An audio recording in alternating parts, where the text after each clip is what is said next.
1,000 people from India have applied for political asylum in Austria. For several months, there was no other country with more asylum seekers here. How would you explain that? Well, I mean, I don't know the numbers.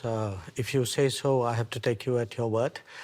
But my sense is that when it comes to irregular migration, sometimes, you know, because these are done by syndicates and gangs, you never know where they end up with.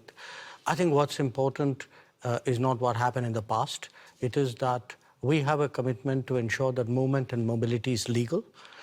We would like a regime, an agreed regime for that. It's good for the global workplace. It's good for the Austrian economy. And we have, that's one of the outcomes of my visit to Vienna. Another outcome is that you have assured Austria's foreign minister that India will take back all of the citizens who will not get asylum in Austria, which will probably be almost 100%. How fast will this happen?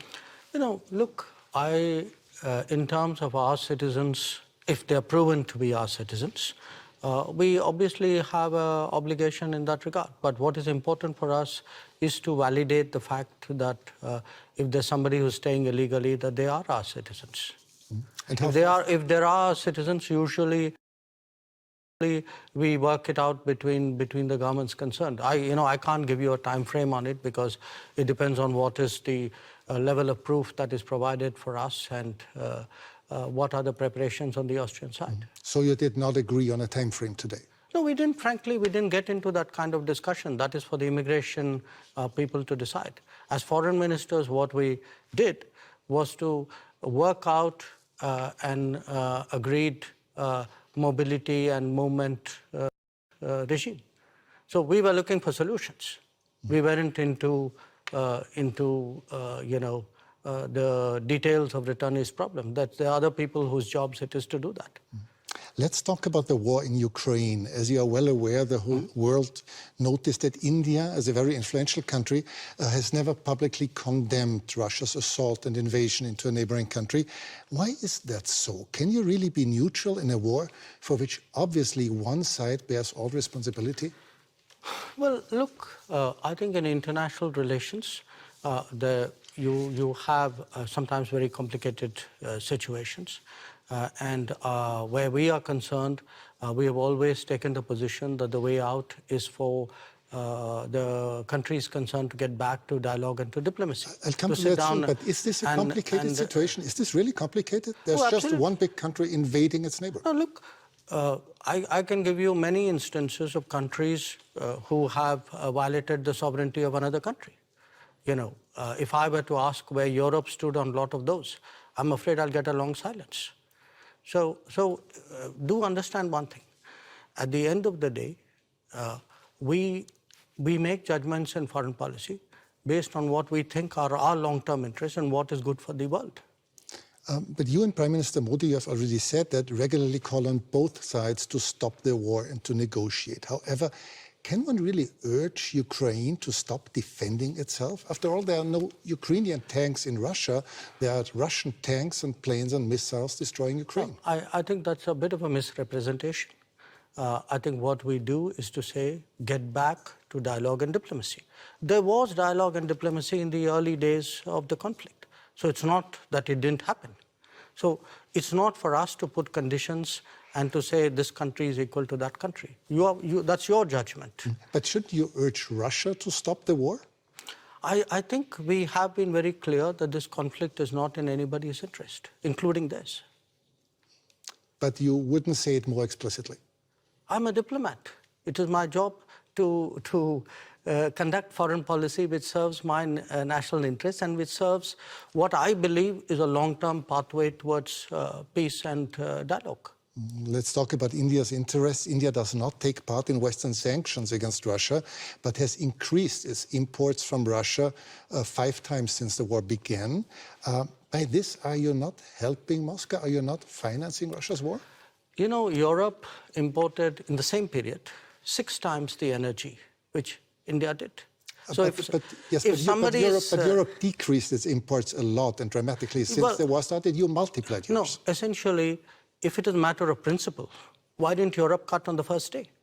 Why didn't we see on 25th of February a complete cutoff of energy imports from Russia? But you can't say it's my principle, but by the way, I will do it by my timing. Okay, but isn't it the difference between decreasing your imports but still making sure that Europe is not freezing to death in the winter, or just increasing your imports by 5 times? No, Europe has managed to reduce its imports while doing it in a manner in which it is comfortable for Europe. Comfortable. If that, it's manageable. It's manageable. Maybe a little bit of an overstatement. Now, if at 60,000 euros or whatever is your per capita income, you are so caring about your population. I have a population at $2,000. I also need energy. I'm not in a position to pay high prices. The price of oil has doubled. So, and what Europe is doing is also moving into the Middle East and diverting production out of the Middle East into Europe and raising prices. So European actions actually are putting pressure on the global oil markets and on my imports as well.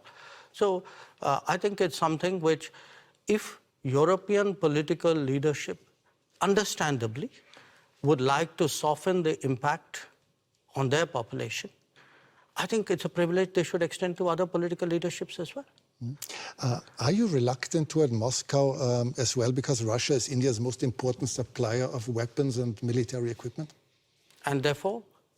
Are you reluctant to criticize Moscow? No, I think, look, we have a relationship with Moscow. We've had a long-term relationship with Moscow.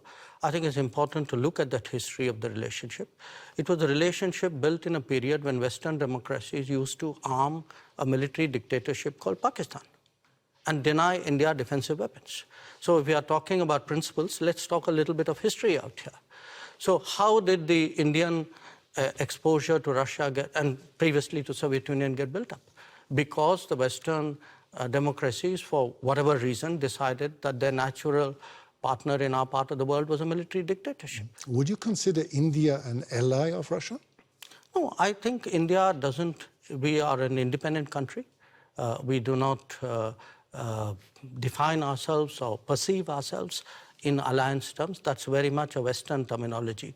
It's not a term that we use.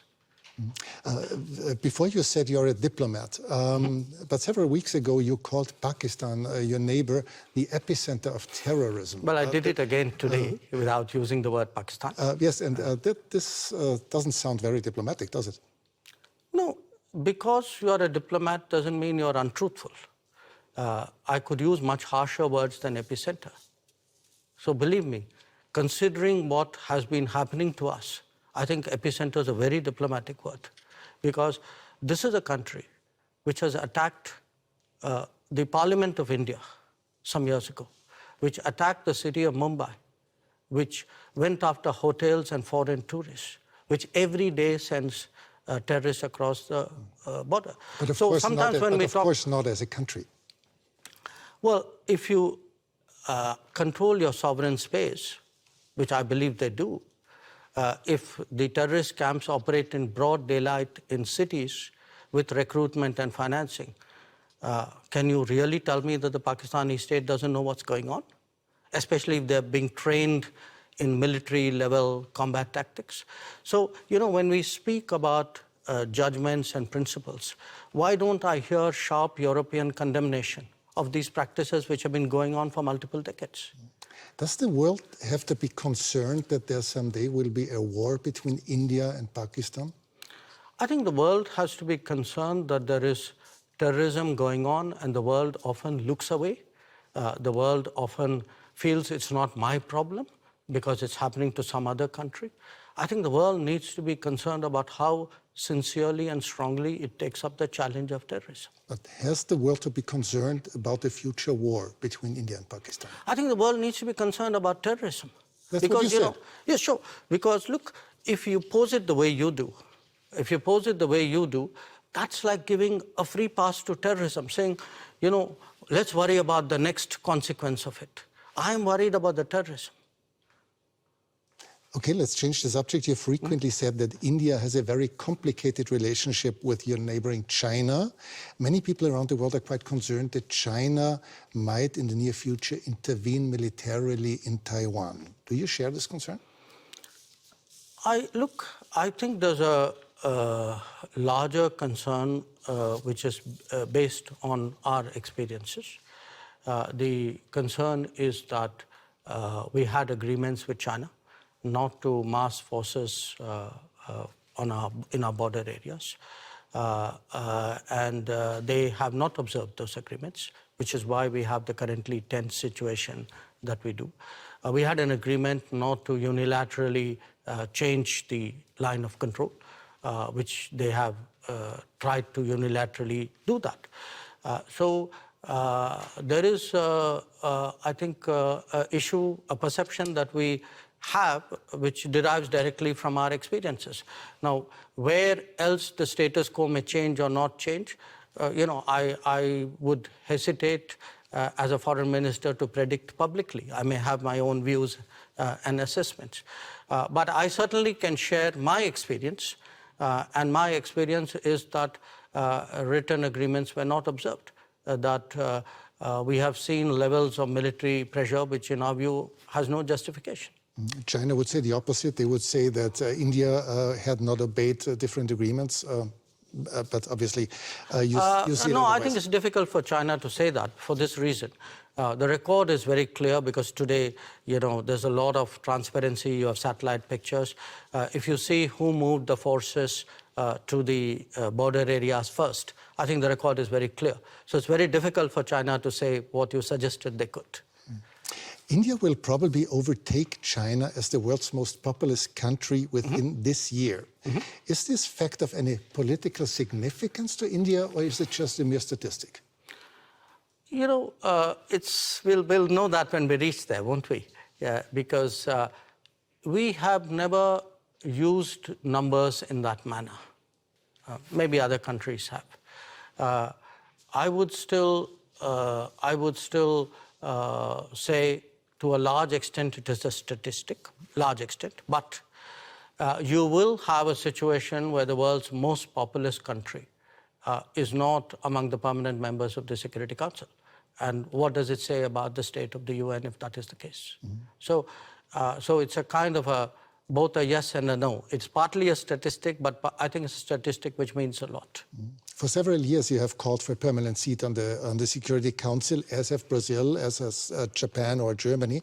How long will it take, from your point of view, till this reform of the Council will actually become reality?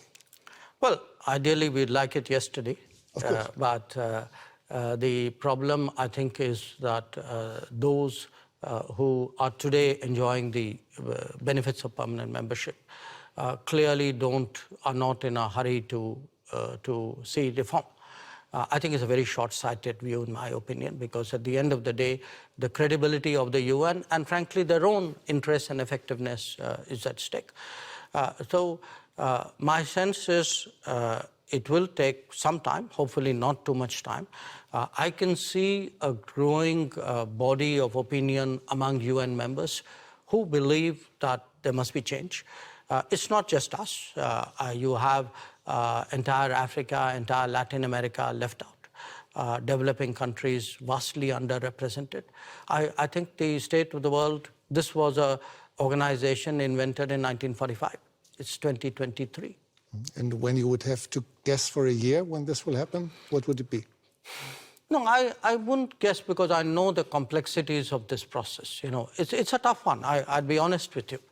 It's a tough one, but I don't think because it's a tough one we should give up. On the contrary, I think because it's a tough one, we should actually up the ante, increase the feeling in wide parts of the world that this reform is absolutely essential. Thanks so much for your time. Well, thank you. It's a great pleasure.